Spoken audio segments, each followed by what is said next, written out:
responsible. The Linn-Mar Board of Directors meeting will be called to order at 5 p.m. in the boardroom of the Learning Resource Center. Can you please take roll to determine a quorum? Yes. Buckles. Here. Morey. Here. Nelson. Here. Rollinger. Here. Walker. Here. Wall. Here. And Weaver. Here. Quorum is present. Thank you. Make a motion to adopt the agenda as presented. Second. I have a motion by Rachel and a second by Melissa. All those in favor? Aye. Opposed? Motion carries. At this time, we are going to open a couple of public hearings. So a public hearing will be held regarding the plans and specifications for the Oak Ridge Roof Project and the Stadium Parking Lot Project, as well as to receive comments on the proposed 2023-24 school calendar and the issuance of SAVE revenue refunding bonds for the use and construction of the new administrative building. If there is anyone in the audience this evening that would like to specifically talk on those topics, I would welcome you to the podium at this time. Seeing none, we will now close the public hearings on those projects. There are no sign-ups for audience communication this evening, so we will move through that as well. On to informational reports. First up, we have our audit report. So we have representatives from our audit firm, and I'm just going to go ahead and turn it over to Mia. She does a way better job of talking about all that stuff than I do.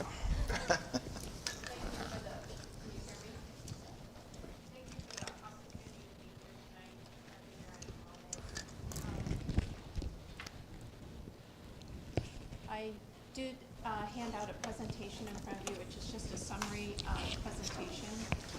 Last week, the audit committee did meet, and we had a more in-depth and robust conversation about the year-end audit results, but I'm happy to take any questions that you have tonight as well. So first, in the presentation, I just wanted to go through that we do 3 audits actually each year. There's the financial statement audit, which is your traditional audit of your financial information.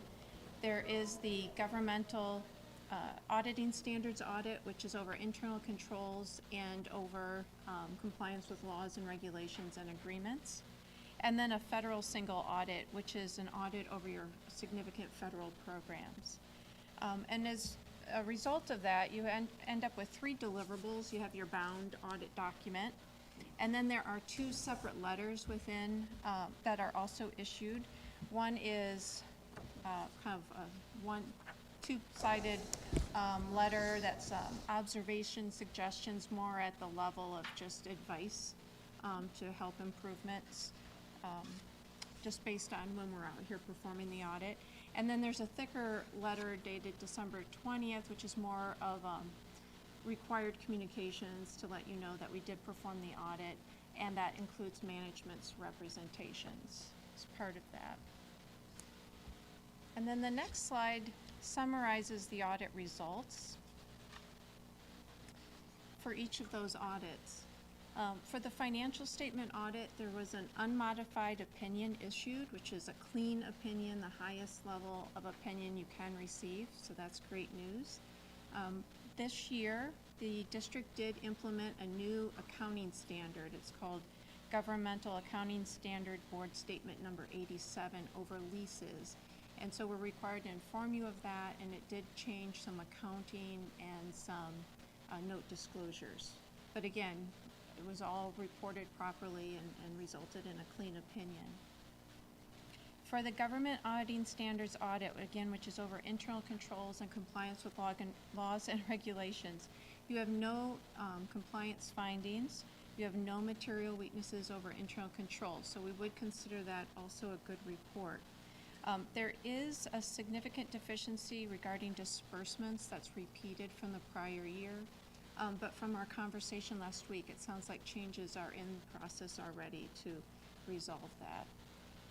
And there are some findings that are in the state laws and regulations section. The state auditor each year gives us a list of things we're required to test. If we find one thing, even if it's immaterial, we're required to list it. And those immaterial items are listed in the report as well. And then in terms of the federal single audit, This year, the Education Stabilization Federal Program was required to be audited as major.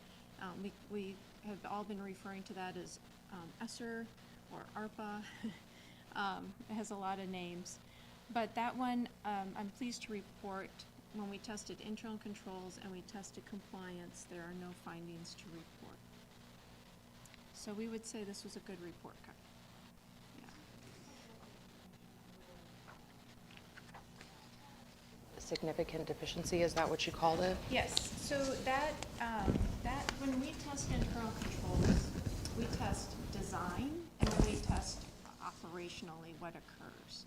And that finding is over design. So we didn't necessarily find operationally anything wrong. But what we found is there's an access level that needs to be where you have one person with more access than we would like them to have in the disbursement process. And it's discussed, I can give you the page number. It is discussed on page 128 of the large bound document, where we also offer suggestions for improving those internal controls.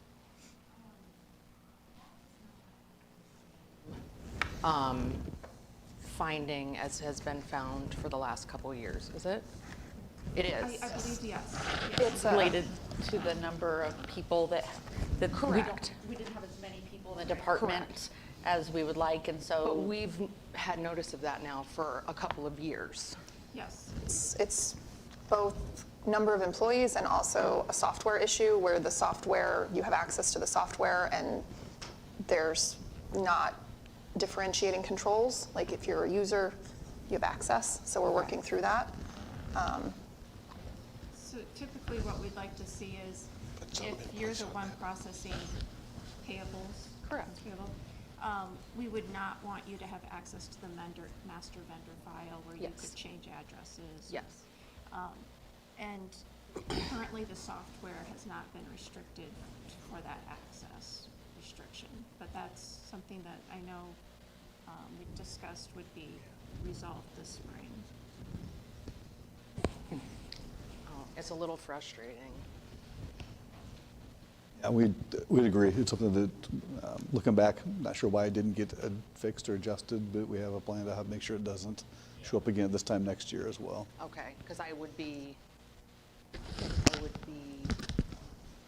more than frustrated if we came into a fourth year with it being a problem. Okay. Thanks, Dave.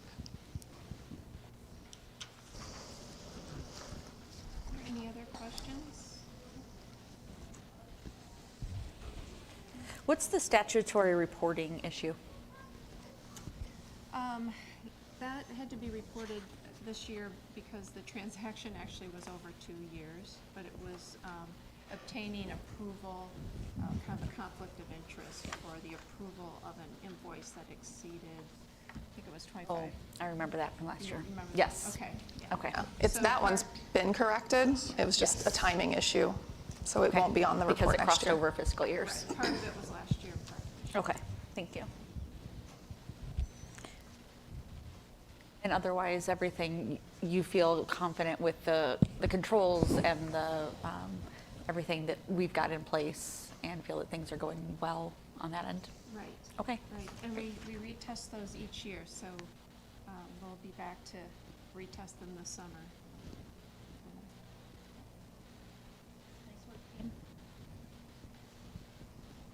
All right, thank you. It was a pleasure to be here. Thank you. Thank you, ma'am. Thank you so much.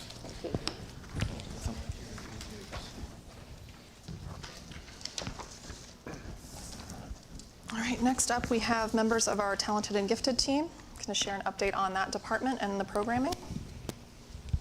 Where Erica kicks off too, I just want to, we can go ahead and get ready. Just want to make sure for board members to realize this has been quite a process to get to this point. The tag team's worked very hard to get here. For an overview, it's something we've wanted to get to the board for months and months, and it just hasn't happened. So we're really glad to have Erica Rausch, but also Brenda Bauermeister and Amanda Hayek here today as well to giving an update on all things have been TAG system-wide across the board as well too. So finally, we've made this happen, so welcome. So, thank you. Thank you for allowing us to be here. So I'm Erica Rausch. I'm the Director of Middle Level Education, so grades 5 through 8. I have Amanda Hayek, who oversees the 7-12 program coordination of TAG, and then Brenda Bauermeister is here as well, who oversees the K-6 program coordination. You might notice just in their initial introduction that they cross over between kind of the intermediate. So Brenda kind of has the 6th grade, never mind. Never mind. But sometimes Amanda does help with the 6th grade. Amanda, and then Brenda helps with 5th grade, and so sometimes we cross over, and so never mind. Never mind. So part of that is just kind of alluding back to what Shannon said. We have been wanting to come and kind of share. They want to share. We feel like there's some really good things that are happening in the TAG area. There's been some restructuring. I've worked with the ladies now. They've been in their positions about 6 years. I worked with them pretty closely for about the past 5. And what I always enjoy with both of them is that they're always looking for how is that way that we can include more students. That inclusive feeling of how do we meet the needs not only academically but socially and emotionally for students, and thinking about how that fits both talented and gifted. And so there had to be some changes just in the last couple of years. They were planning all these things before the changes happened, but with the restructuring and the opening of the intermediate buildings, taking grade levels out of other buildings made us have to look at programming, as well as then just with the change in state testing, and then having results and then not having results for a certain amount of time, and just the changes in what elementary testing happens and then middle level testing too. So just they had to kind of really look at the program. They've spent some time talking to teachers and talking to administrators and what is the best way to really reach the maximum amount of students. So I will be quiet and I will let them talk about what they do. Yep, okay, perfect, all right. So, hi, I'm Brenda Bauermeister, and I'm the kindergarten through 6th grade coordinator, and kindergarten through 6th grade is called LEO, which stands for Learning Enrichment Opportunities, which we think is a good name because it really is a variety of different opportunities at the lower grade levels. And so I'm going to go through just an overview, or both Amanda and I will give an overview of the entire program at the beginning, and then as we go further in the slides, we'll focus more on some of the details and specifics of each component of the program. Before I start, though, I just kind of want to tell you that the program, the structure of it generally goes from serving more and actually all students at the lower grade levels in kindergarten through 3rd grade, and for less time or less frequently. And then as you go up in grade level, we're serving fewer students for a longer period of time, so it kind of funnels upward, I guess you could say. And then as you'll notice on this slide, some of the parts are highlighted in blue and some of them are in black, and the blue components are the new things that we started doing in 2020 when the new buildings opened. So if you look, just quick overview, kindergarten through 2nd grade, we just started 2 years ago doing thinking skills class lessons for all students. We go into the classrooms in every classroom in kindergarten through 3rd grade. Thinking skills small groups, those are weekly pull-out groups in kindergarten through 2nd grade. We've been doing those for quite some time. If you look at 3rd grade, it looks like everything is new, and it is. It's just different than it used to be. In 3rd grade, we used to do a more permanent group of students that were the same all year, but we've changed that now to continue the class lessons for all students. We also do the small groups like we do in kindergarten through 2nd grade, and then we've added in 3rd grade reading and math strength groups that change 3 times per year. And so those are the 3rd grade program is new as of 2 years ago. In 4th through 6th grade, you'll notice that the thinking skills class lessons and small groups, those have gone away, and now we continue with the reading and math strength groups, and those are new. And then we have the challenge group, which is weekly, and that's probably what most people remember from the traditional Leo program that has been going on for quite some time. So that's the K through 6 overview. And then next up with that change of building, again, is another change in how we serve, just due to schedules and structure of it. So middle school is served with a differentiated ELA class that is a core class that they have during the day. And then at the high school, again, looks different, is starts off with a guidance class their freshman year when they're in 9th grade, and then that's just for 1 quarter. And then after that, it's more advisory support and kind of working with them when they need the help at the time that they need it. So now we'll get into more of the specifics for each component. So this is the kindergarten through 3rd grade program. These are the thinking skills class lessons. This is when all the Leo teachers go into at their elementary buildings, and they visit every classroom in kindergarten through 3rd grade. It happens about once a month. They just rotate through the grade level. Each lesson lasts about 30 minutes, and we cover thinking skills categories. It's not reading or math per se, but it's convergent thinking, where we're using logic to find the one right answer. Divergent thinking is creative thinking, brainstorming, thinking of many possible options or answers. Evaluative thinking is using criteria to determine the best answer for a situation. We do visual spatial skills and advanced language skills, so all of those are the types of lessons that we do in the classroom for every student about once a month. Then we have the kindergarten through 3rd grade thinking skills small groups, and these are small groups that we pull out, and usually it's about 12 to 15 students per group.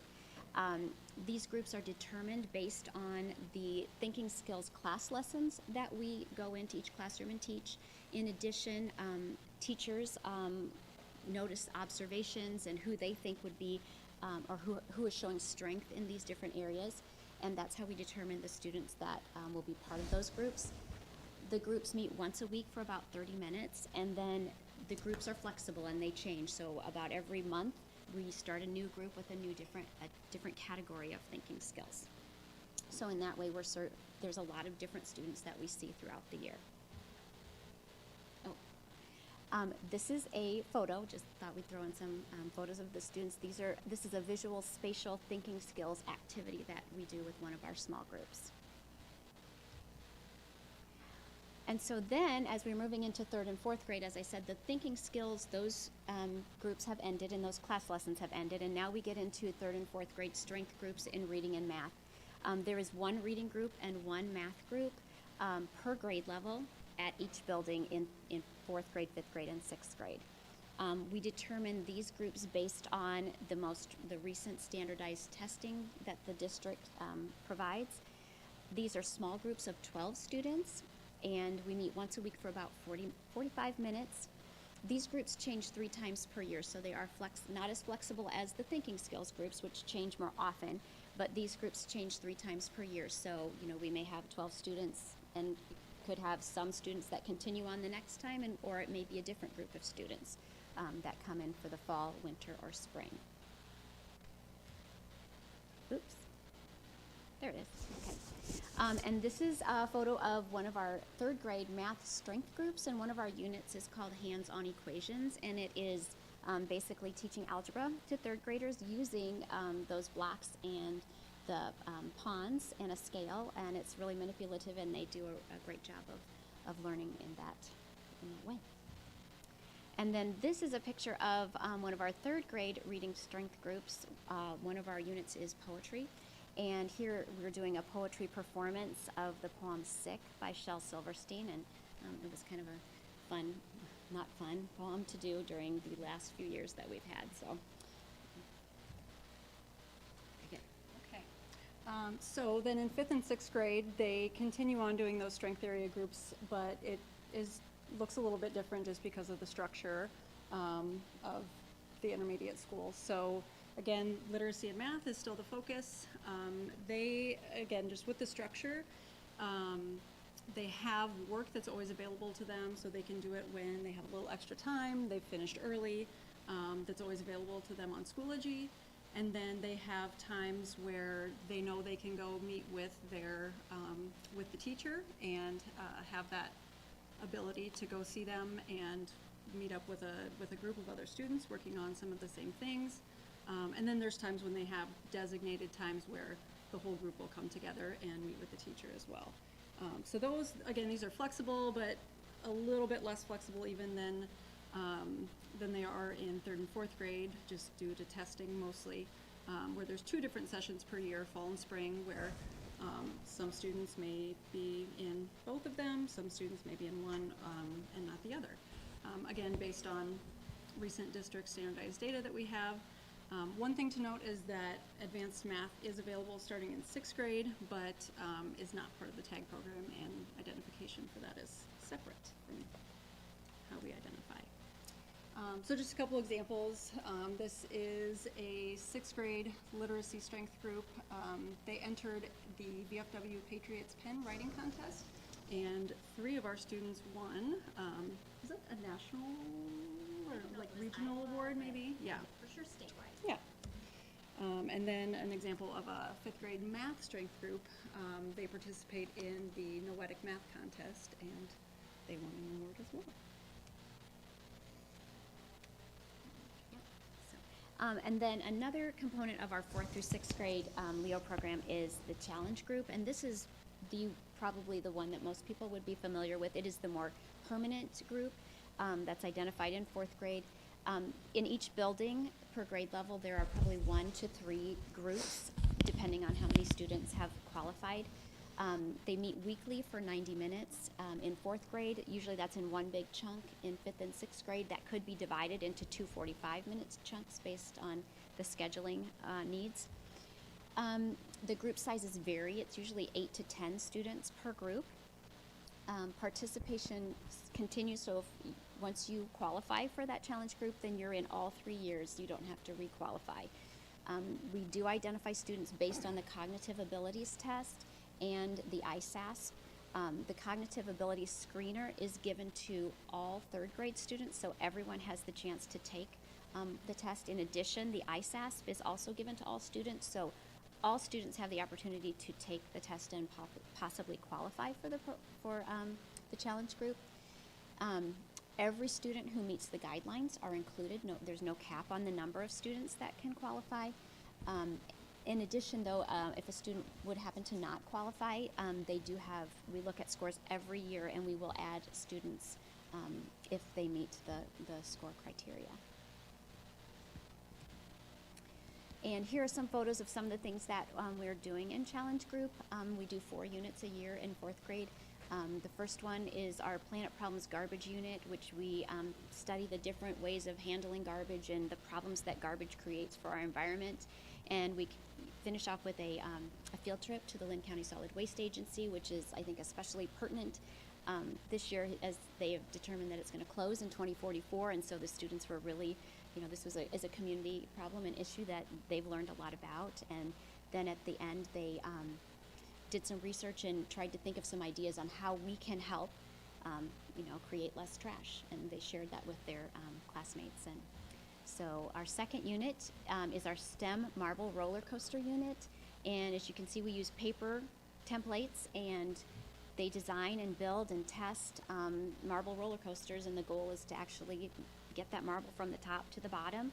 And then we time it, and we figure the mean and the median and the range, and we measure everything and do a little report on, we just recorded our videos today of that. So that's our second unit. Our third unit is our mythology and puppetry unit, where we learn a lot about Greek mythology. We read a lot of myths, and we talk about, how that has influenced even today's literature. Each group of students takes a myth, and they rewrite the myth as a script, add a little humor, and make puppets and present a puppet show. And then our fourth unit is our National Parks unit, and we end with a field trip to Palisades, Kepler, because we don't have a national park close enough to get here between 9 and 2, I think is the bus hours. So that's always a fun field trip as well. And then this is a 5th grade unit. They're doing chemistry and working on physical and chemical changes. 6th grade, a challenge unit is space, story, structure, and story, and they're exploring Mobius strips. All right. All right, and I'm back with the middle school programming. So again, with another building change, this is where it goes to a core course. And it's now in 7th grade, it is a language arts and reading block, so a literacy block. And then in 8th grade, it's a language arts and reading mod. So if you're not familiar with the middle school terminology, the block is 2 mods or periods, and then in 8th grade, it's just the 1 mod, because then they add in foreign language that everybody can take. So these students are, again, identified by district standardized testing, and they get to meet with the tag teacher every day. It's built into their schedule, to their daily routine. So that is kind of a nice thing about the middle school programming. Again, the math, they can be in math, accelerated math as well, or not. And that is just, a separate thing from the actual tag classes in middle school. High school then brings another change with just how things work for all of them. So they meet daily if they qualify for the high school program. They meet daily with me. I'm actually the teacher for the high school program as well, for just 1 quarter, and it's a skinny, which again in high school terms is like a mod at middle school. So 40-minute period for 1 quarter every day, and we zoom through lots of big things, big ideas for 9th graders to think about, but they are generally very ready to dive into it and very excited about it, because a lot of these students have already been thinking about their future and their college and their career before they even get to high school. So they're generally raring to go when they get to me in 9th grade. So we cover a lot of the things that the counselors do with everybody, with every student. We do it a little earlier and a little faster and a lot more in depth, just because that's what a lot of these students need and want. So we go over, it's lots of high school and college planning, career, not as much planning, but exploration as well. And then we also do some community service, which is definitely student directed, and I'll show you some pictures of that in a moment. Here. So a couple years ago, they get to choose what they want. They talk out ideas with each other. They do some research to find out needs in the community or in our school, and they decide what they feel they would like to do as a group. A few years ago, I had a group that chose packaging diapers for YPN, and that was a lot of fun. We packaged, it was a crazy number of diapers, like 40,000, that we went down, loaded them up, brought them back to school, and wrapped them up so that they could hand those out on there's days during the week when they have a free diaper bank where parents can come and get diapers if they're in need. And then just this year, recently, 2 of my classes actually teamed up and made homemade cookies and cards for the high school teachers, because they felt that they just needed to do something nice for their teachers after the rough couple of years that the teachers have had. So those are always lots of fun. So then after that 1 9th grade class that we have, that's their last tag class that they will ever have. And then they can come back to me whenever they need help, more guidance on things that we started as freshmen but are now real when they're juniors or seniors and really getting ready to go off and do those things that they had worked on plans for. So I really work in addition to their counselors, and I work really closely with the counselors, and a lot of times it's the counselor and I kind of back and forth working with a student who, sometimes they just have some different needs that we work together on. And I work with the school counselors and the college and career counselor also, just in programming for the whole school, for all students, as well as, just working together for my students as well. We kind of plan a lot of things and work together for a whole range of students. All right. With that, the last thing we want to share is just our staffing that we currently have. So at the elementary buildings, we have 3.7 FTE, so that's split between all of the 7 elementary schools. And then the other 0.3 of that FTE is the K through 6 coordinator position. At the intermediate buildings, we have 1 FTE split between the two. 7-8, we have 2 FTE, so that's 1 at each building to teach those core classes.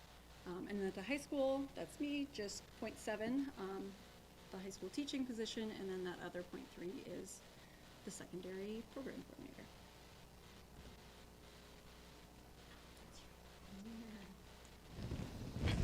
Just to make the first and the last time, so, thank you for listening, and at this time, if you have any questions, we would entertain those. I've got a question for you. And I want to preface this by saying that I appreciate this, you guys coming in and talking about this, and I completely see the need for this program for, giving enrichment to these students. I'm curious about the guidance class for 9th grade.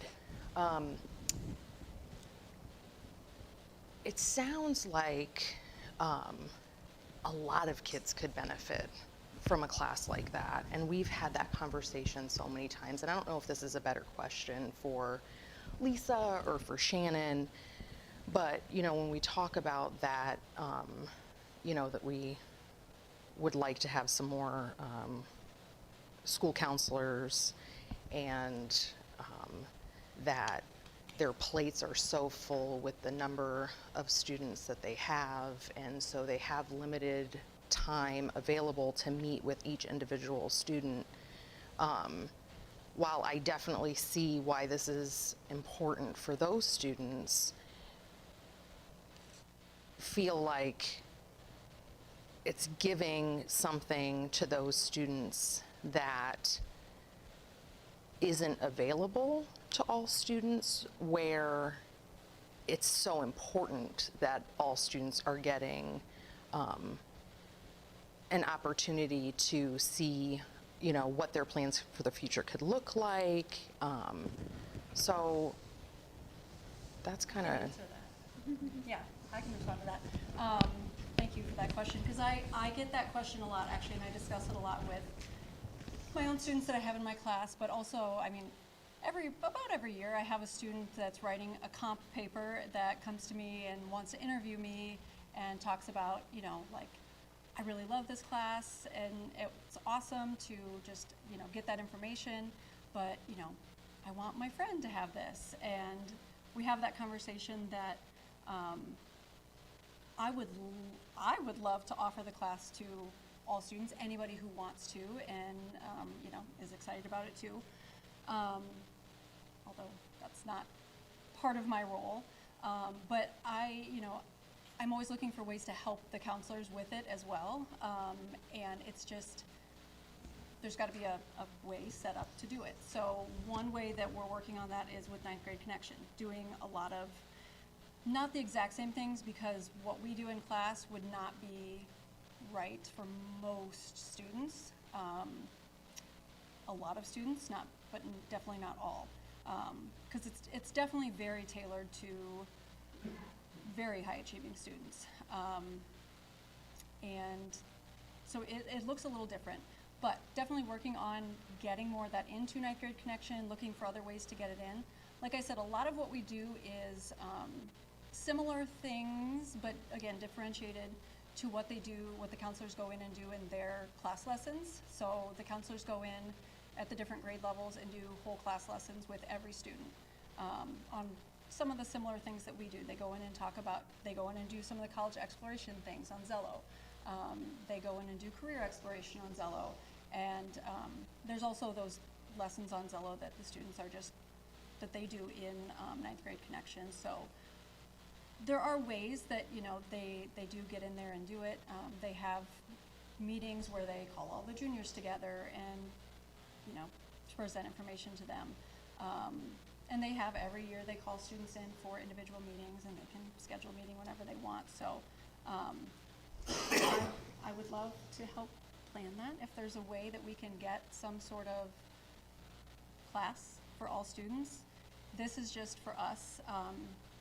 We have the budget, and it's how we decide to spend that little part of the budget is doing this because we saw that it was a need that these students really had. So I'd be happy to help with planning though if we can reach more kids. So do you feel like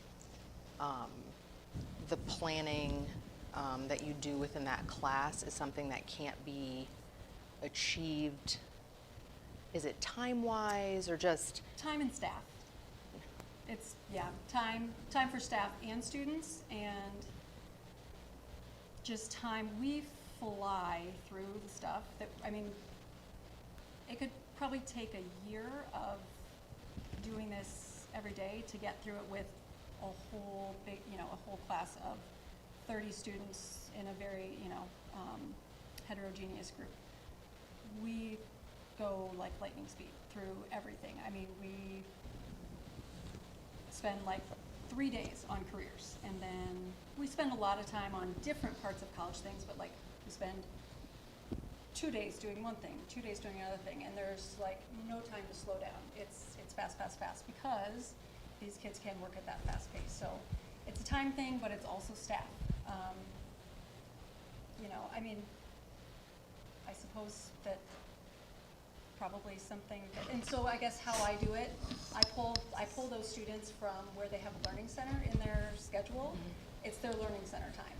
So I've thought over the years, like, wouldn't that be great if like the counselors could present when students have a learning center? They don't always all have a learning center, so like I offer a class that's before school.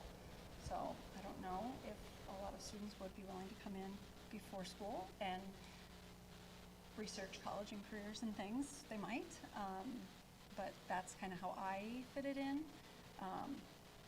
Like I said, I'm happy to help with planning and things because I obviously see how important it is and would love to share it, although what they do would be a little different. One thing I don't know if you know about is college career counselor, Mrs. Bass. She offers a Kirkwood class on, what is it called? How college works. That's a little bit of kind of like what we do, but it's a Kirkwood course, and they get Kirkwood credit and learning all about college and how to get ready and what you're going to be doing. Is that just an elective class? That's an elective for them? class. Okay. You also can't take it till you're a junior, They can choose to take as a junior or senior. which is too late. Ideally, what you're describing, we'd love to be able to offer for everybody. Right. And it comes down to staffing, which leads to budget. Our TAG budget that they kind of touch base on is a categorical fund from the state. Right. So we take the funds that we have available, the FTE you saw there, something that's always discussed as far as how the FTE is divvied up each year. The high school is a little light on the staffing, as you can see by looking at that, but partially because of the courses that we're able to offer. Like the students' academic needs can be met in a lot of the choices they have there. But as far as the other piece that Amanda's talking about and you're referencing, definitely trying to find ways to do that, whether that's through a course, like you just mentioned, it's elective. Is that through more of our high school prep classes, 8th grade? Is this something more expanding this part that Amanda's talking about as well? There's a lot of different options to that piece to look at. But yeah, ideally, that'd be a class we'd love to offer, but you look at 600 kids for every student for at least a quarter, if not a semester. That's a pretty heavy staffing increase that we'd have to look at to make that happen, or sacrificing something else. And that's always tough decisions to make too, but that's the struggle we continue to have too, as far as how we best use the resources we have to make that happen too. Absolutely, and I understand that. I don't want to simplify it, I don't want to oversimplify it. It is complicated, but when you look at high school, there are opportunities for enrichment. There's honors English, there's honors history, and so this is just yet another tool that you're handing out to a group of students that do have other enrichment opportunities that doesn't go to other students who may really need that. And we've kind of talked about that before, just in terms of what's offered to students in general in terms of their school counselors and how there is just such limited time to do that sort of thing. So I don't want to take anything away from that group, and I absolutely recognize the need for enrichment opportunities in the same way that I recognize the need for remedial help for students who may be struggling in an area. I think that those are both equally important. I guess I hadn't heard of this program. I'm a little surprised. And so I'm just trying to take all that information in and kind of make sense of it. So, one more question, I guess this is for Mrs. Bauermeister, which is, are you guys still pulling, so I know that at some point for those challenge groups at the elementary level, you were pulling some kids who may not have scored high enough to participate kind of full year in that program, but you were pulling them into those challenge groups. Are you still doing that? No, not for the challenge groups, and that's where our reading and math strength groups have kind of Okay. fit in. So that way, and I think that's what kind of happened in the past is when we had just the Leo group, sometimes it would happen that a student maybe scored really high in reading but not so high in math, and so therefore they didn't fully qualify, but then we would have them join in, say, the math unit. for Right. Leo. So in this way, with the reading and the math strength groups, we're able to find those kids who, are really strong in one area versus the other area, and the nice thing is that those groups go on all year long. So there's a math group all year long. We don't have to wait till the math unit to have that student join in. Okay. So, yep. I got just a quick question. Is the advanced math that you were talking about, has it always been separate from TAG, or was it? Yes. It always has been? Okay. I wasn't aware of that. Any other questions? Yes, I have one. Erica, you mentioned that they're trying to get more students involved in the program. There's been some changes which you three have pointed out. Do you see that happening? No, that's what you want, but do you see that happening? Yes, that was the addition of the strength groups. It really added that flexibility of students being able to join in and having those year-long opportunities versus just the challenge groups. Yeah, we've looked at numbers, and so that's part of it too, is just with the amount of staffing, and even at the middle level, when you have one person and you're trying to share schedules between buildings and students at both. She's serving quite a number of students. There's been time that Brenda's jumped in to kind of help make sure those strength groups are happening. Amanda has stepped in, so yes, so it's a good program, but definitely they've seen more students. I have one more That's what we question, want. and I don't know if this is something that you can answer, but do you have any perception as to what percentage of students are not getting pulled out for any of the services that you're providing, and are also not getting pulled out for any kind of remediation, whether it be 504, IEP, not quite a 504 or IEP, but maybe those remediation level, like level 1 supports, or things like that, where they're those kind of middle of the road, not really getting any extra supports or services. Do you have any perception as to what percentage of kids are not really getting anything extra? We definitely don't have a percentage or anything, but one thing is K through 3, they're all getting it in the classroom. Okay. They're going in once per Yeah. month to every classroom and serving all the students. And part of that is also to give every student a chance at that foundational level to build up those skills. Yes. So that everybody has that opportunity to build those skills before, we have to have before they do not have those whole group lessons anymore when they get to 4th grade. And we But just- I mean, it's hundreds Yeah. that, are, because every year we have to count up students who we serve, and it's like, well, do we include the whole class lessons in the strength groups? Right, Because, yeah. I mean, I know we're serving a lot. It sounds like you're serving a lot of kids in this program. And I know that we're serving a lot through pull-out groups for lots of other remediation things. And so I'm just curious, like, what that looks like as to how many kids are not being served in one way or another. So I think, another thing that comes into play there is, we are focused on academics, and then there's, you know, the social emotional learning that we incorporate as well. That's really important. But, you know, other students are also, you know, they might be really talented in music, so they do their Yeah, school that's a good special point. music program, or they just choose, you know, orchestra or band or whatever that is. A lot of kids, their shining moment is in sports. So, you know, and there's other academic things as well. There's math counts at the middle school and Lego League and clubs and things like that. So we would love to serve them all. We would love to as well, and we know Yes, there's no, not ever that's- enough no, money to that's a go good- around. Good thing to think about. But I think that's an interesting question. It makes you Yeah. think, and then we you know think about the value of those small group opportunities and experiences, and so I'm just curious how many of our kids are getting these types of things for academic purposes and how many are not, and where the Also- gaps are. I think we could run some numbers from our office to try to calculate that more than probably TAG would have access to too. So that's information we can try to pull. Just It'd be It'd curious. be interesting to see. Sandra has a question. Can you say again, what are the tests that you use to help decide if they are part of this? It's different at every level. I'll let you do Okay, the. but just, maybe even just a general, you stated 2 or 3. Sure. Yeah.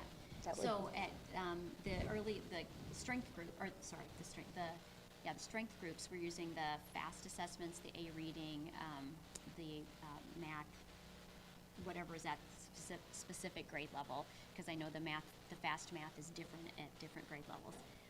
In 3rd grade, all students are taking the Cognitive Abilities Test Screener, which is basically a shortened form of the full Cognitive Abilities Test, and that way it's a good indicator to see, okay, who do we need to then give the full Cognitive Abilities Test, because the screener takes 1 hour, you know, less than an hour, but the full COGAT takes 3. So that way we don't have to take so much instructional time for that test. And then we also use the ISASP. What? The ISASP, Okay. Yep. And then at, let's see, the 6th grade level, they take COGAT as well. We use ISASP when we have it in time. And then NWA reading and math comes in 5th grade, so we use that as well at that level. And then the high school, we do not have COGAT anymore, but we have NWEA, and again, sometimes we have ISASP in time to use it. Not as much lately, but we're hoping to get state testing back into the equation. Is there a reason you're not using COGAT at the high school level anymore? We don't offer, so we used to offer it quite a while ago. It's expensive and it's another test to give and takes more time. I mean, another thing, once they get to high school, it kind of does become more focused on academics, and COGAT gives us a little bit more of that gifted side of things, which often, you know, we're still getting, and it just Do you feel like honestly, it becomes a budget NWEA, decision. because NWEA is more content-based, test, yes. and COGAT is more, The ability test. the ability yes, test, and right, so which they've it- already had twice. And honestly, sometimes if there's a student and we see their scores and like there's something really off with something, and like maybe they had one really low score, higher scores, we go back and look at their test history. okay. And that usually includes looking at their COGAT scores too. So we definitely dig deep when, you know, when we see an issue and we think that there's something else that we can look at, we look at it. We use all the data we need. Thank you. I know that was a kind of a big answer to have to give, but it's pretty important, because many times we're asked and we're like, okay, I think this is it. I think they're still doing this. I know we did this when I was there. So Yeah. Thank And you. Honestly, I mean, it's a lot to explain to you and for you to understand. I wouldn't expect you to be able to repeat to us what is all at each different level. A lot of that is due to the testing. This is available here, this is available here, this isn't available here. So testing and structure of all the different grade levels kind of determines a lot of what we do and why it looks so different at every different. I like the idea that you might go back to test history in case someone takes a test on the day and they kind of bomb it Yeah. because they're sick or some other Yeah. kind of thing, and you're like. Yeah, we never rely on just one test or one testing So period. the people that work with that child might say, are you crazy? This person really needs to be working more with you. So I'm glad that you're looking at all. And that was the other reason of the strength groups that we have in the fourth. It does help because, tremendously. it changes. It's not, oh, we've decided they're here for the full year. There's three different sessions or opportunities to participate, so. We must Thank be, you. we Cool. must be doing something right, because after the freshman class this last year, that's now sophomores, Mr. Kennedy pointed out at the last, I guess, honors session, that was the highest number of kids in a class that either with distinction or with honors. So you must be doing something right, so. Hope so, but also classroom teachers are, that's where it all Thank you. Thank you. Thank you guys. so much. Thank you very much. Great work. All right, Sandra, do you have a report for us on? I looked at minutes and read through, and there really was nothing that was really directly related to us, other than things are just keep growing. But it was just talking about housing places that we already know about. So. How about getting more exciting on January 5th? Not a whole lot. The other thing that may relate is, I think we had a previous reading discussed on the architectural design standards for commercial buildings, and that affects us in the fact of whatever we build needs to meet that, but those aren't decisions that we generally have to make sure that they're there. We have that hired, so that was about the only thing that even related. So. All right. Well, finance audit, we met last week, as Mia mentioned, to go over the audit in great detail. Barry or Clark want to add anything to what Mia shared? It's always good to hear good news. Yeah, Yeah. but the biggest thing that we need to keep an eye on, and Rachel pointed that out too, to make sure we're following up, and second of all, the checks and balances. Those are the two things when it comes to the activity fund and those kind of things, and those things are all being worked out. So. Yeah, I think that's a big key, is that where there might be some confusion, that's going to be taken care of. And I think it's going to streamline things very well for the district. And I think that's good. She brought this up, we discussed it, and it's one of those things that's correctable and hands-on for us. Well, for me, one of the things I took away from the meeting is when you get the highest rating of a clean audit and your whole meeting is really focused on things that weren't bad enough to put in the audit, but here's some recommendations if you want to keep being better than better than better. That's always nice, is here's some little things that aren't a big deal. But we did talk about, the things that were outlined, the suggestions, and we kind of went over with Dave like a plan for each one. So he's going to keep our committee updated on kind of some solutions. But a clean audit, highest rating, that's where we want to see our books. Yeah. So our committee recommendation is, of course, to accept the audit later in the meeting. Do you guys have any questions for us? Anyone like to share about the board visit to Oak Ridge last week? Good stuff, as always. Yeah, what do you say? It's every place we go, it's impressive. So, having students involved and seeing what's going on. I love to watch the teachers do their thing and have everything a little different and yet everything successful. So, it just goes to show that we have a lot of things going on and helping a lot of students. It was kind of nice. It kind of piggybacked well with Excelsior, where Excelsior, they explained the process that they went through, and then here we actually got to participate in it a little bit. So just to really show us and hands-on a little bit, so that was kind of nice.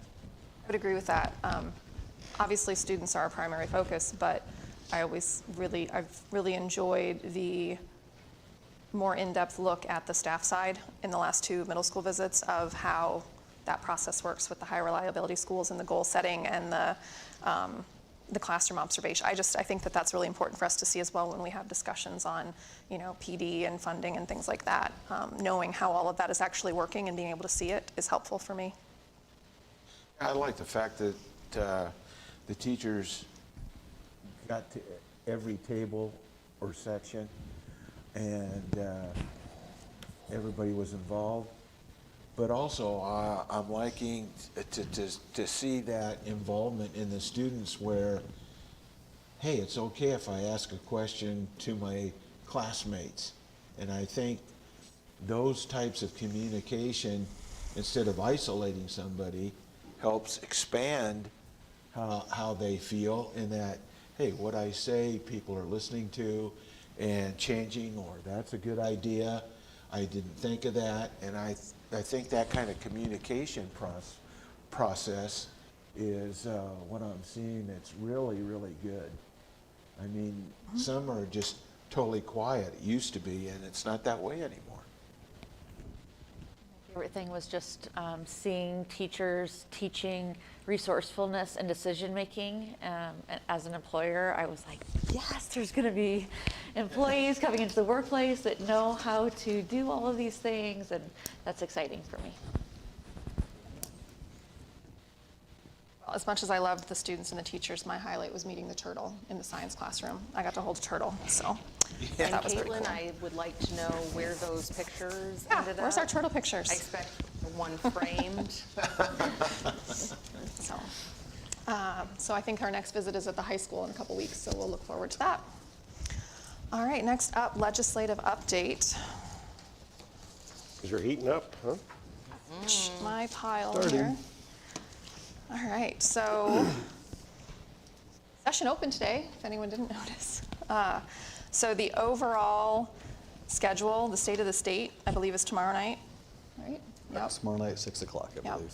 February 10th is the deadline for individual legislators to submit bills on their own. Funnel 1 is March 3rd, Funnel 2 is March 31st, and if everything goes according to plan, session ends April 28th. So that's kind of our calendar. We'll kind of start coming together after we hear the proposals tomorrow night. I would anticipate, very similar to the last 2 years, that Governor Reynolds will come out and lay out what she envisions for her education plan, and then we can look at how that aligns with the legislative priorities that we voted on in the fall. And then Melissa and Shannon and I will start looking at how we can take the priorities and what we're going to do with that. And we'll be able to start bringing that back to the board at the end of the month. Sooner if something crazy happens, but I wouldn't anticipate that quite yet. Did I miss anything?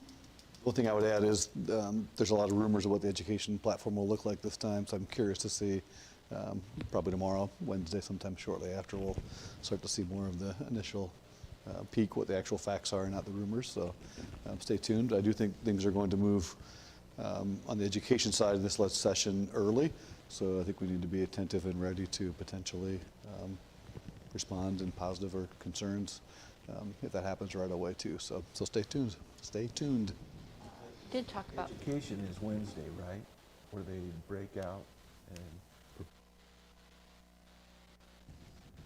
Well, I mean, the committee, committees I think will start right away. All the committees start on Wednesday, potentially. Yep. did also talk about possibly creating like a Google Doc that we can track all of the education-related bills and maybe be able to link them to the actual bill in legislature, and then as changes so that we can all go in there and follow any changes that are happening. And that way, if I hear about something that might be related, I can plug it into there. And if anybody else wants to see where anything is happening, that might be a way for us all to stay informed, because I know last year I had a hard time keeping track of them, and I was supposed to be one of the legislative liaisons, and I was like, there's so many education bills. Till the funnel bills hit, it gets Yes. really confusing keeping track of them. It is all. hard, so. I get really excited. Those funnel deadlines are actually on my calendar so that I can be like, yay, that part's done. One other thing I just wanted to mention, over the weekend, I got an email from the Interfaith Alliance of Linn County. asking for me to represent public schools in a news segment called Ethical Perspectives on the News. It's a local show that focuses on different things, and they want to talk about public schools and vouchers. So I'm learning more about that, and we'll go probably share. So that will be recorded January 24th and broadcast Sunday, January 29th on CRG. So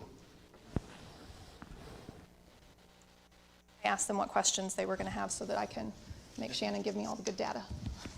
It's always good to come prepared. But yeah, so just basically our update is it started today and more to come. Yeah, of what you just said about a document, just keeping the document up might be a full-time job, but it would be awesome if we could at least have tidbits now and then. That would be great.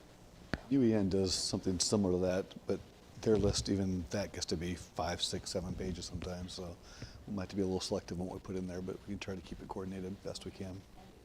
Thank you. Any other questions or thoughts? All right, Shannon? A very quick update for you this time. Unfortunately, since last time we met, we've had a couple of weather issues sneak up on us. So we've had 2 no school days and 1 late start. We do have adequate snow days built into the calendar right now. We have just over 7 days built into this year's calendar. So hopefully we will not need to use too many more of those in the upcoming times. But if we do, we have some flexibility there. So that's good. And then unfortunately, Officer Dobbs just stepped out, but I wanted to recognize him as well as the Marion and Cedar Rapids Police Departments, because today is National Law Enforcement Appreciation Day, and he walked out about a minute ago, so I didn't quite get a chance to recognize him in person, but if you see him around, as always, be sure to thank him and the others Did he do that that on serve our purpose? schools. If he did, he's really good, because I did not tell him I was going to mention it. If you tell him, then he won't. We'll send Eric out to go get him. But we always appreciate their support on an ongoing basis in the schools and the community as well, so we're very fortunate. So that is all I had. Moving on to unfinished business. I move to approve the plans and specifications regarding the Oak Ridge roof project as presented. A motion by Barry and a second by Sandra. Any discussion? All those in favor? Aye. Opposed? I Motion move to carries. approve the plans and specs regarding the stadium parking lot project as presented. Motion by Clark and a second by Sandra. Any discussion? All those in favor? Aye. Aye. Opposed? Motion carries. Motion to approve the resolution supporting the proposed issuance of approximately 17 million school infrastructure, sales, services, and use tax revenue refunding bonds for use in the construction of a new administration building. Second. A motion by Melissa and a second by Clark. Any discussion? Can you do a roll call vote? Yes. Morey, Yes. Nelson, Yes. Rollinger, Yes. Walker, Yes. Wall, Yes. and Weaver. Yes. Carries. Make a motion to approve the 2023-24 school year calendar as presented. Second. The motion by Rachel and a second by Sandra. Is there any discussion? I would just like to say that I had several conversations over the weekend after it was published, and there are staff concerns about wanting a longer winter break, and I'm just sharing those. I'm not proposing that we change the calendar at this time, but just considerations. I wouldn't think it would be the worst thing in the world to get out a day earlier for next year's winter break and give them that extra respite, but so I'm sharing that for future consideration.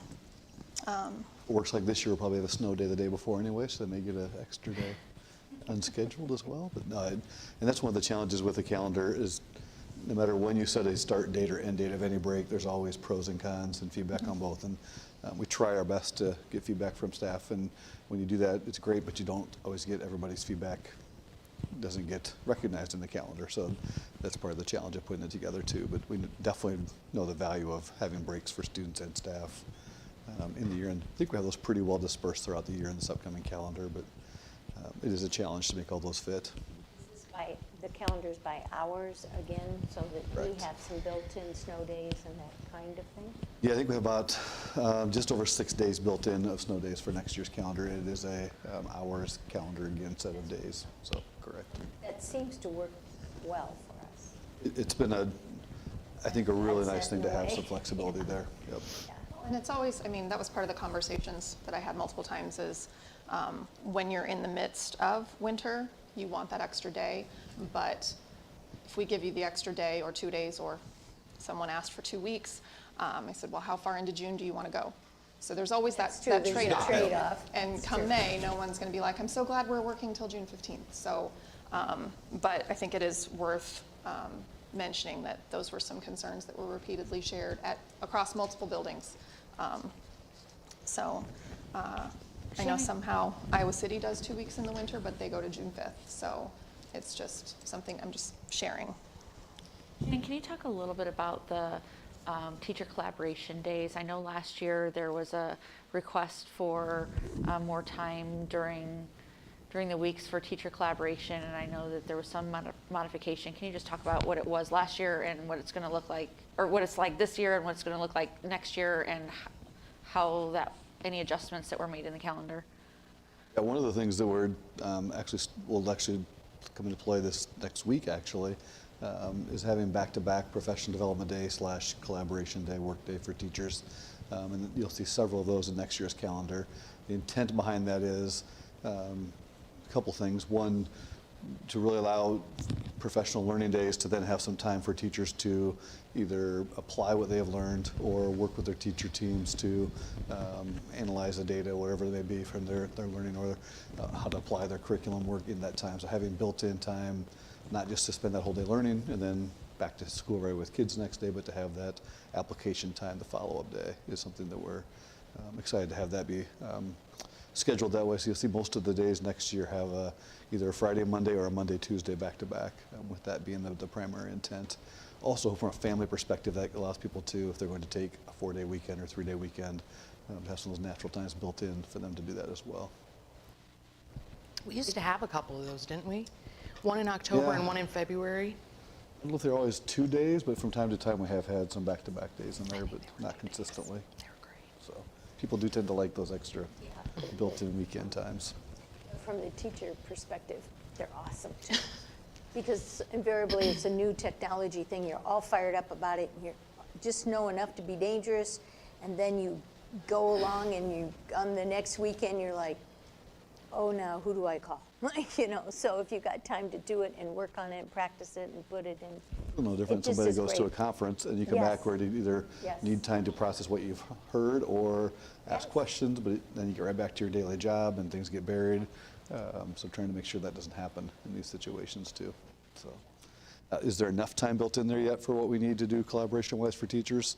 No, I think that's something we'll have to continue to look at and figure out how do we make that happen, whether that's additional professional development days or work days for teachers in the calendar or early dismissals at some point. How do we try to continue to build those things into the calendar? That will still be a work in progress going forward, I'm pretty sure. I think that was one of the biggest things. I think what you have already implemented was one piece of it, and the other piece was this idea of ongoing collaboration, that they don't have the opportunity to connect with their team to figure out what we're going to do next week and what we're going to do the following week. And so how do we find that balance so that they are working together like we're asking them to work together? And I've heard a lot of support for the Cedar Rapids model, where they get out early on Fridays, and that's PLC, team building, implementation planning time. And I know we have transportation issues that we need to work through to make that happen, but It's actually something we did look at this fall, and we're anticipating looking at it a little more seriously for this upcoming school year calendar. But one of the biggest barriers we have right away is transportation, because anytime we have a late start, early dismissal, whether it is scheduled or unscheduled, we lose bus drivers, either because they have appointments or other jobs or other commitments. And we're just not in a position right now where we can afford to lose any bus driver, much less our schedule causing us to lose bus drivers as well. So hopefully in time that'll get better and we can start to take a little more in-depth look at that, because That's something I think all of our educators would agree, we need more of that time built in on a regular ongoing basis, and we just don't have that yet. Do you think that, you mentioned the transportation issue. Do you think that if drivers knew that for an entire, that next year this is how the schedule is going to be, that they would plan a little bit differently, that may not be as big of an issue, or do you anticipate it would be just as much of an issue, even with that kind of that time to plan? I asked Brian Cruz that exact same question. He said, without a doubt, we will lose less drivers on days that we have planned early dismissals than when surprise weather ones pop up. But he said we still lose drivers on days, even if it's planned. Like this year, we have a couple of days built in for conferences. We still really struggle on those days, even more than normal days. But they're not as bad as the weather days, but they're still problematic. Right. And our margin of error is just razor thin there still. One thing to think about, I'm reflecting back on an ISB conversation I had with the superintendent down at Cardinal Eldon, where they just moved to a 4-day school week. And there were lots of questions in the conversation, like how did you convince everybody that this was a good idea? And he said, we didn't do it all at once. We started with once a month. We had a 4-day week. And we eased into it, and we got people used to the idea, and then we got people used to it so much that they liked it, and then we added 2 a month. And then all of a sudden, it just seemed like it was the natural thing to do, and everybody was on board. So that's another approach to consider, is maybe it's not every Friday, maybe it's every other Friday or every other Wednesday. I think that doesn't have to be all or nothing. I think we can kind of explore what that looks like. That's a good point to look at as well, because it could be smaller steps to see, one, how does it work for families? How does it work for our staff? Does it work for transportation? And then reevaluate after that. I think we all agree that time for staff is vital, and we don't have it yet. So I think this will be a step in the right direction, but not as big a step as we need to take. I would also be interested in, Iowa City has the next 4 years of school calendars on their website, and they review all of them every fall. So it's not permanent, but it gives families 4 years in advance to plan. I wouldn't be opposed to seeing what that might look like. I'm laughing because I think about I'm watching February Nathan of go. 2020. Nathan and I had that conversation, and we were going to put a calendar together for 21, 22, and then beyond. And then COVID hit, and we're like, we're not messing with that. We can't even figure out what the start of next school year is going to look like yet. So it might be time to bring that back again, because in normal cycles, the calendar does not change a lot because the law is pretty clear about when we could start, number of hours we have to have in, the typical holidays we work around. So I think there's some things we could sort of look ahead and do. And that's what our region universities do, so we can build around there. And I will actually bring that up. There's some confusion out there, because we typically try to hit our spring break around when the region universities have theirs. Kirkwood usually aligns with that as well. Our current calendar that you're working on right now is in alignment with the region universities, but not with Kirkwood for next year. Kirkwood, we followed up with them. Nathan followed up with them to find out that's actually an error on their part, so they're in the process of fixing theirs. So their spring break calendar will align with our calendar and the region universities. It just doesn't look like it does right now. So Cedar Rapids, I think, was adjusting their spring break to align with Kirkwood. They're going to have to go back in and redo it. So that was one comment I got, was it would be really nice if you and Cedar Rapids could talk to each other, because they don't match right now. And I'm like, I don't know. Yep. So Kirkwood was kind of scrambling. I think they found out right before winter break that theirs was off for some reason. So I don't know if when they were looking ahead 3 or 4 years if that just was a mistake or something. But so anyway, ours does align with region universities currently, and it sounds like Kirkwood's in the process of adapting or modifying their calendar so they'll be consistent as well, which is what we ideally want. Theirs, and all will be and right I'm in the assuming world Cedar of Rapids will then calendars. fix theirs as well. Great. So. All right. Thank you for listening to my feedback. I wanted to make sure all these people talked to me. I wanted to make sure I at least shared it. So, any further discussion? All right. All those in favor? Aye. Opposed? Okay. Moving on to new business. Make a Motion to set a public hearing for 5 p.m. on January 23rd, 2023 at the Learning Resource Center regarding the plans and specifications for the new administrative building. second. Motion by Clark and a second by Rachel. Any discussion? All those in favor? Aye. Aye. Opposed? Motion carries. I move to approve the 2023-24 at-risk dropout prevention modified supplemental application in the amount of $1,424,315, and for this amount to be submitted to the School Budget Review Committee for consideration of increased spending authority. Second. Motion by Rachel and a second by Melissa. Any discussion? All those in favor? Aye. Aye. Opposed? Motion carries. Motion to approve the open enrollment request as presented. Second. Motion by Melissa, second by Rachel. Any discussion? All those in favor? Aye. Aye. Opposed? Motion carries. Motion to approve the consent agenda as presented. Second. Motion by Melissa and a second by Sandra. Any discussion? All those in favor? Aye. Opposed? Motion carries. That takes us down to board goals. Find it in my pile somewhere. So I thought, beginning of the year, and it's been almost a year since we set our board goals, I wanted to just kind of see where we're at and offer the opportunity to get some input as we're moving forward. We've done quite a bit of work on the goals that we set, and some other areas will align with our goals as we start looking at having budget conversations in the next few months. Two specifically, and I know I emailed everybody, but Standard 2, Goal 4 was outline budget goals and determine priorities for spending on support structures and programming to meet student needs. Standard 3, Goal 3, engage in board learning on allocation of resources and ensure available resources, provide a safe and supportive learning environment. I wanted to give the opportunity to know, before we start having those conversations, what will help you guys in those conversations. What information do we want to have at our fingertips when we're having these conversations? What questions do you have that we want to be able to answer as we're trying to set priorities, knowing that we're going into a difficult budget year and we are going to have to make some tough decisions?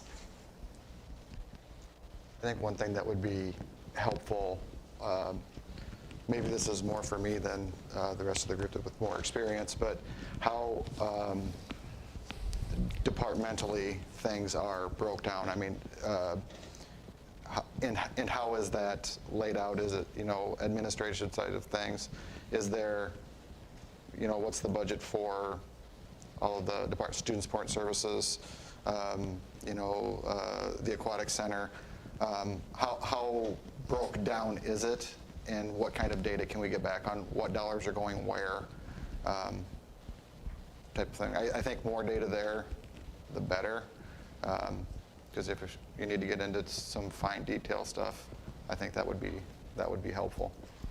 I think part of that, you mentioned the aquatic center, so I think making sure we have some sort of visual to remind us all of what's funded from specific accounts and what is general, because like the aquatic center has its own fund, so how does that all work? I think that's, Which yes. funds are we looking at needing to make adjustments to? Which funds are good? And of the ones that we might need to make adjustments to, what are the specific things that are funded out of that? And for me, I guess, if we're going to need to make potentially budget cuts at some point, then I would want to know which things are required by the state, which things are negotiable according to like best practices, and of the things that are negotiable, do we have any data or outcomes to show their performance over the last however many years? And like, I think one thing too, and this was brought up at the IASB conference in the financial session I was in, that regarding ESSER funds, anything that ESSER funds went to that are ongoing, that ESSER funds are no longer there for, if we could have that specifically broke out, so we know, those were things that weren't funded before, and they were funded with ESSER, so we can kind of take a look at those as well. I'd like some more information about taxes, our rates, what they've been historically, rates of other districts, and not just ones that are in the area, but also tax rates of other districts, our size across the state. I think that would be a good area to look at as we look at less revenue. The point where to piggyback what Rachel said, find out, if there's the deficit and we should have to raise taxes, how much would that percentage be? Is it feasible to be able to do that? And checking on our constituents, just make sure that is a reasonable amount, because we have been going down, and everything that we have done on the 10-year plan has worked out in accordance with our previous rating, and then it dropped a little bit, but it's something that we always have to, I think, look forward to as a possibility. And another thing would be, is there certain areas within the district that we're not thinking is overabundance, but that it doesn't set well with me. But do we have too many personnel in one area or the other? Allocation of resources. Yeah. Those are good questions, because a few years ago at the state convention, we received packets, and in those packets, I think Galen was the one that gave them to us. I can't remember his last name now, but there was a packet of exactly what the tax rate for every school district was, and what their budget was, and what their enrollment is. And I thought those were good. I mean, there was a lot of paper there, but I think it was good I want to information. say we can pull that from IASB's website Okay. in their financial toolbox, so we can easily access that again for our conversations. But have those rates changed since then? Well, they update them every year. Yeah. Oh, okay, Yeah. okay. Because okay. they share them as part of the financial, the 101, 201, 301 series. You get all that stuff. Awesome. It's nice to compare with districts our size. Well, Because and we get that- communities our size. First of all, we get that question all the time, why is Linn-Mar so high? And then the second thing is we can break it down by student and how much we actually have per student, and yeah, I think that's good. Sandra? Well, to kind of piggyback on what a couple of you have said, looking at our budget when you're working with it, and I'm kind of like Clark, I'm a little nervous about saying that there's duplications in services, but if there are things that we need to streamline, I guess is a good way to put it, is there an area that we could be thinking about? I certainly don't want people to lose jobs, but if we can reallocate some of that, that's another thing I was thinking. But I think we need to also think about, when we're looking at the budget, of our student needs, staff needs going forward. Just because something has always been some way, or that something has always been a part of what we budgeted, is there something better that we can spend the money on that will also take care of the same situation? It's about as vague and inspecific as I can be, but what I mean is just kind of generally, when we're going through it, and Dave, you work with it all the time, and people within the different categories, if there's some ways that we can streamline. And it's better to do a little bit in a lot of places than to have to make a gigantic cut of some kind. It's just. And I think that's a great segue to the other goals that I think have to be part of influencing budget discussion. Is, we want to, engage in board learning and district leadership discussions surrounding academic targets for student learning goals and strategies. We've said that we want to better understand curriculum adoption, and that we want to better understand the allocation of resources. So we need to, I want to look back at, our student achievement data and our gaps, and say, what are we seeing that we know we need to prioritize these areas, and what information do we need to know what those priorities need to be?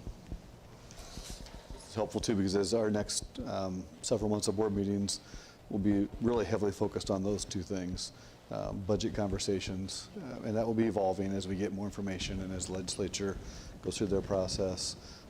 And then also the other piece that you'll see in upcoming meetings is more updates from teaching and learning department, student support services on the academic side as well too. So just hearing your conversation help us kind of craft those information pieces for you to make sure you're getting the information you need as well. I think our strategic plan is going to be really important to have. And then I also think city projections will be helpful to know timelines of, we've got that new neighborhood that's just been zoned right around the school. And so what's the timeline and projections for that, and how many houses, and what do we project as to the number of kids that, and how long do we project that will take before homes are going to be going up in that area? And some of those things that will help us to get a general idea. We don't know, but we can estimate that 3 years from now, like how long are we going to be out before we think that we will be getting an influx of kids? There's Another weird thing real we estate software that, if so many houses are built, then that means Yeah. X number of kids come Yeah, with it. 2.2 kids. And So, we can, I so know we that might that be able to exists. factor some of those things into our discussions. Of, There's also do we have enough savings to get us through how many years? the situation in looking either at Medco helping us or the city to find out how much commercial things that has the potential to build in our district, because the taxes on those commercial things would really, really help out the district. I know it's not gonna be Well, I know- immediate in 1 year, but Already, but the- TIFs I expiring. was going to say, the other side of that is, when are the TIFs expiring? Yeah. Not Because soon I've enough. asked that question quite often, and I don't seem to get a direct answer. Because I don't know if we can get that information, but that's, you're correct. Yeah. But how much of those new businesses are TIFed and all of that kind of stuff? an example, like Highway 13 and 151, they've got those restaurants and Dupaco and stuff, but way back when, there was supposed to be a hotel coming in there, and I haven't heard any more about that. And then you have those softball and baseball diamonds. Hey, those babies bring in tons of. But all of those construction are all been TIFed. They're Those are all out 20 Yeah, years or more. Yeah, but yeah, you're right. It's nice that, that But at some point, Hotels should some of have the been older built. ones should be.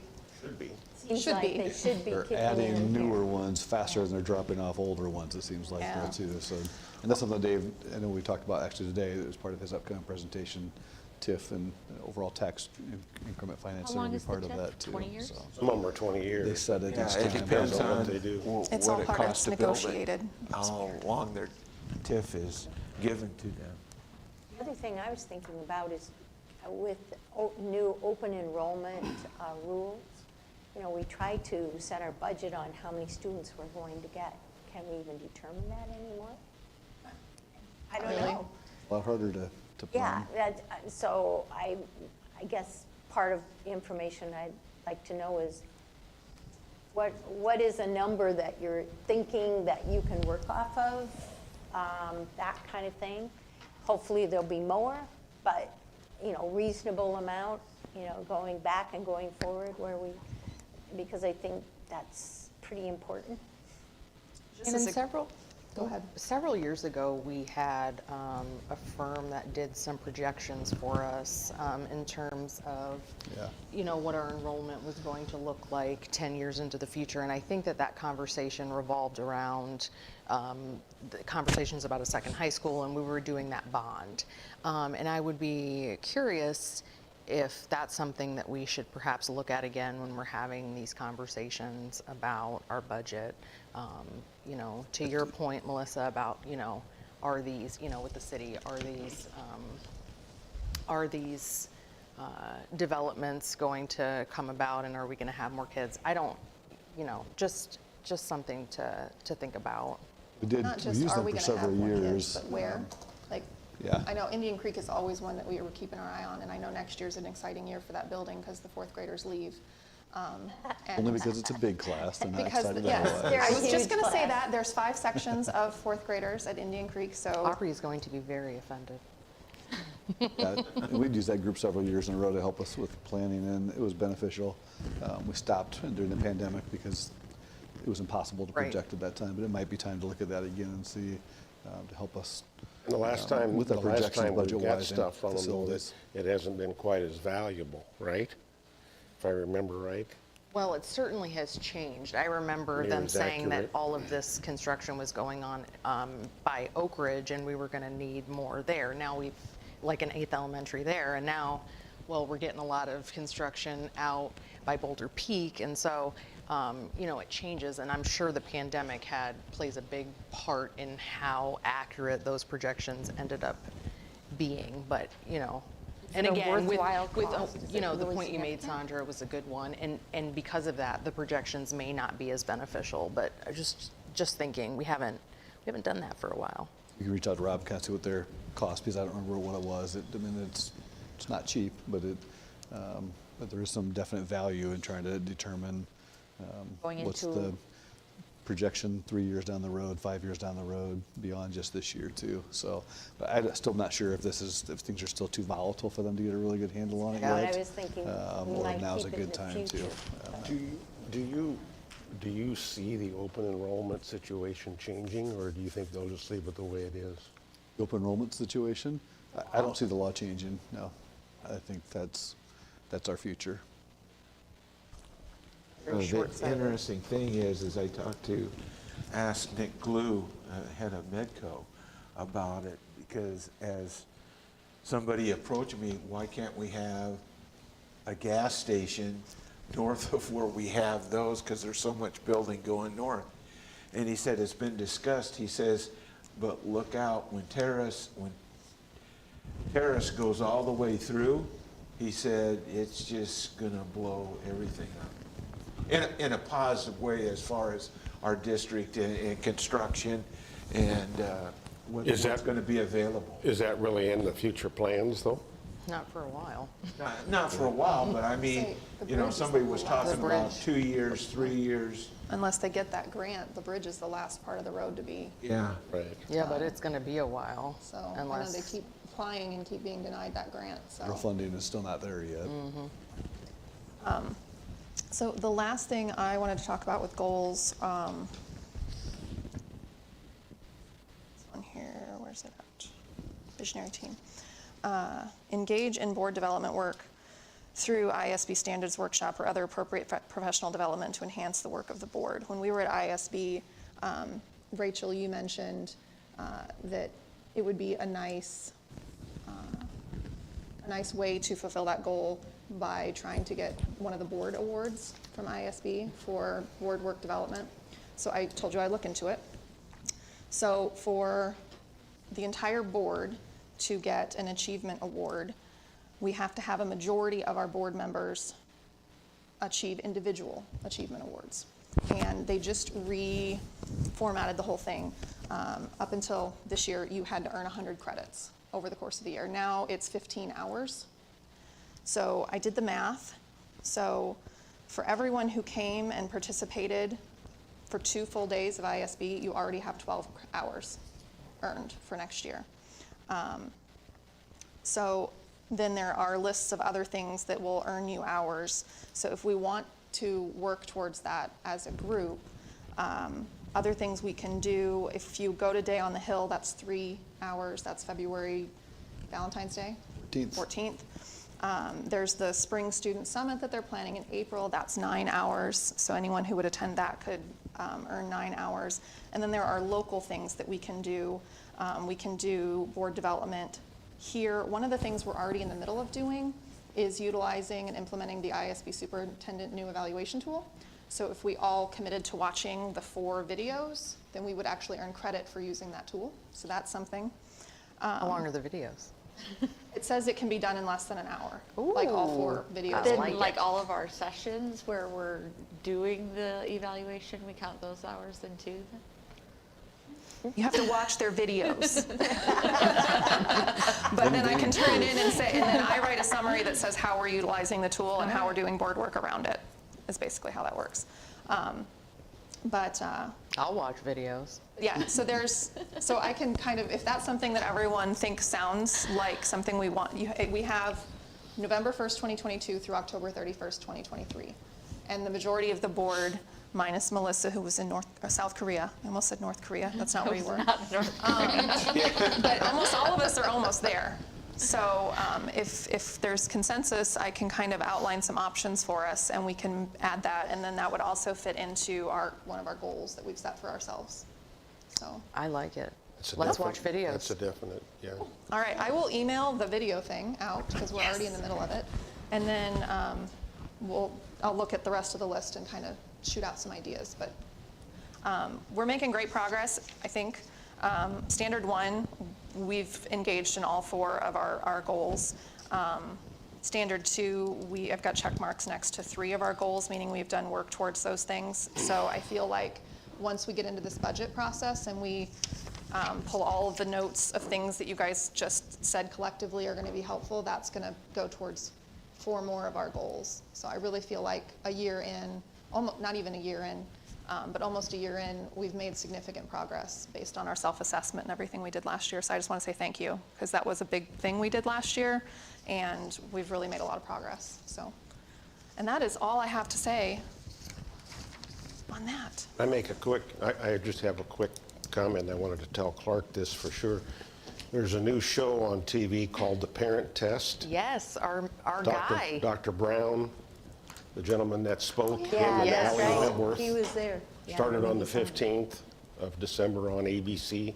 I don't know when it's on exactly, but I've been seeing the trailers. It's streaming too, because one of my kiddos is watching it on stream, and I keep telling her, I met him. I have a book that's signed by him. I think that's on Denied, I think. The parent test? Parent Test, ABC. Hopefully Hulu is streaming it, because I don't get ABC anymore. My dog broke my antenna. Yes, Hulu is streaming it. Great. All right, is there any other comments or requests around information you feel we need, board goals? Right, well, that was all I had under communications. Board calendar. Our next board visit is to the high school on January 26th. Does anyone want to do the city council meeting that same day, the 26th I can do it. February? of January? 26th. January. Yeah, I'll do that. I can. I haven't done one in a while, but if you I want to do it. haven't either. Okay. February 9th, There we go. Marion City Council.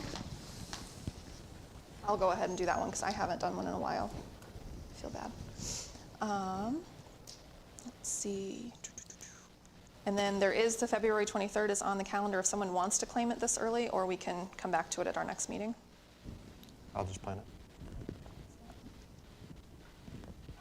And it's not on our calendar, but the foundation did announce that main event is Friday, March 3rd this year, and it's much earlier, so I wanted to mention it in case you want to put it on your calendars. Plus, it's at a different place. Yeah, it's at the Elm Crest, I Elm believe. Crest Elm Country Crest Club. Country Club. So Who's what? don't go to the Marriott, because nobody So else will my be there. sequin dress will be appropriate then? And yeah, the theme is going Hollywood, so find your favorite character and become them, I think. I don't know. So, all right. That's all I have under board communications. Does anyone else have anything? To adjourn at 6:38. Second. A motion by Barry and a second by Rachel at 6:38. All those in favor? Aye. Opposed? And I'd like to also say happy birthday to Rachel. I think we shall break out in song. Our birthday girl. Happy birthday. We're going to celebrate during the work session.